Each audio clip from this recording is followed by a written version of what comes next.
Hello everyone, welcome to my channel. My name is Allison, but no one can pronounce that, so you can just call me Allison. Today I'm gonna be talking about a recent decision that was a pretty big deal in my life. It took a lot of pondering, consideration, contemplation, musing, reflection, cogitation, reflection. It's been something that I've had in my heart for a long time. And what I decided was that college is for me. Now, there's always a lot of hubbub about college. Is it worth the exorbitant cost? Is there an education bubble? Is a degree just a piece of paper? Are there actually people who major in art and history? Now, I'm not going to talk about my own college experience because possibly the most boring thing in the world is hearing people talk about themselves.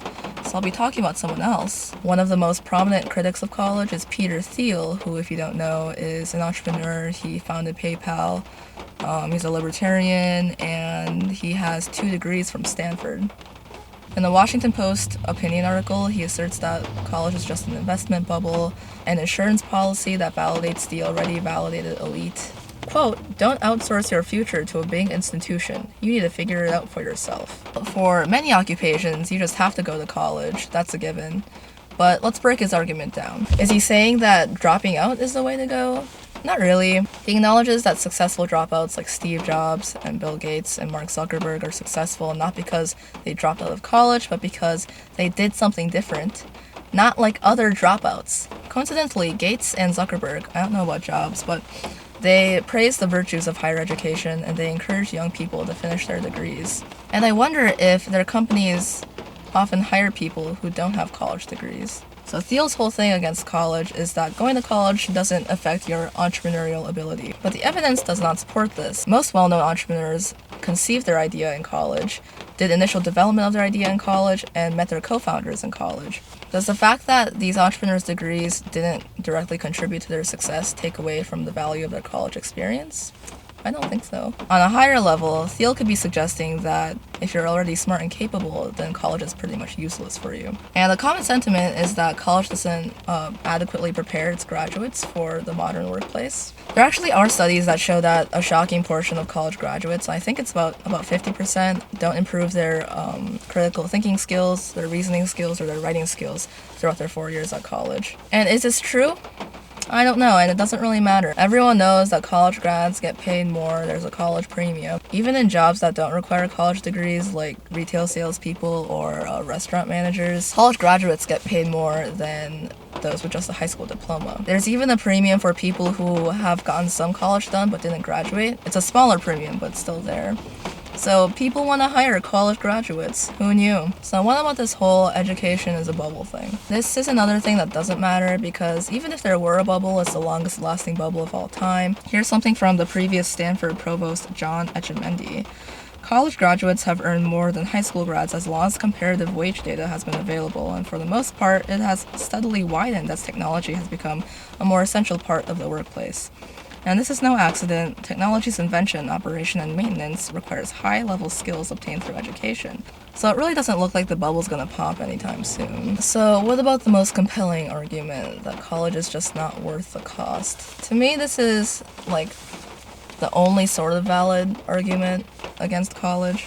While cost and accessibility of higher education is a real concern, I think that the critics who focus too much on cost are kind of missing the bigger picture. And I think that it's easy to forget that college is a long-term investment because the upfront cost is easy to measure, it's kind of right in your face. The returns of college are equally as real, but hard to measure, and they are accrued over a lifetime. There's the college premium that we discussed earlier. First-generation college students will almost certainly be better off than their parents. Also, college graduates report more happiness, more job satisfaction, they're more likely to engage with the community, exercise, etc.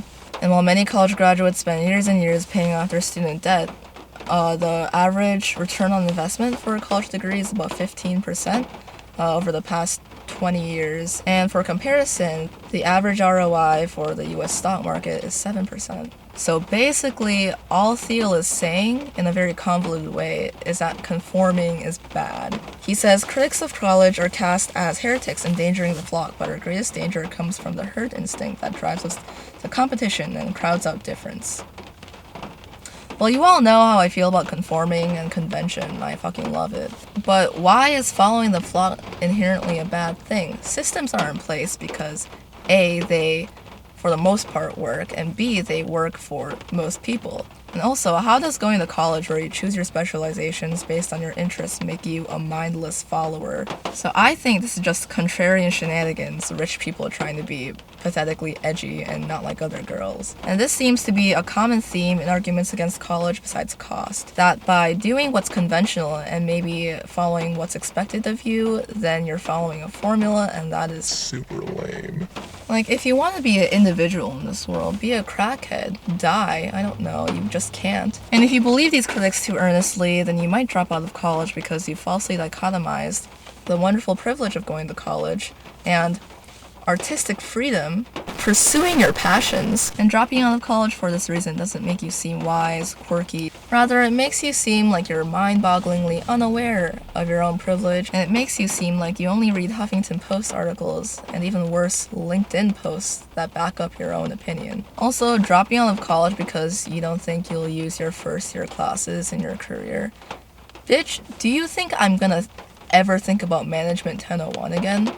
A college degree is much, much more than a piece of paper. A degree is proof that you have constructed a broad intellectual foundation. It's proof of your ambition and perseverance and persistence. And it shows that you can learn rigorously and effectively and use that knowledge in a useful way. And if you're just a lazy person, then college will force you to learn the marketable skills that you wouldn't have sought out otherwise. And if you really want to be stubborn, then you can go ahead and think that college is a scam. I mean, we all know that college is kind of stupid, but it's a scam that we all have to go through in order to be competitive in the job market and to secure a better future for us and our families. Yeah, it's kind of bleak that a high school diploma doesn't cut it anymore and we all have to work harder to stay in place. Yeah, college isn't for everyone, and that's that. School is hard and sometimes even kind of unbearable. But the facts are that if you can attend college, then it'll positively change your life. A piece of paper.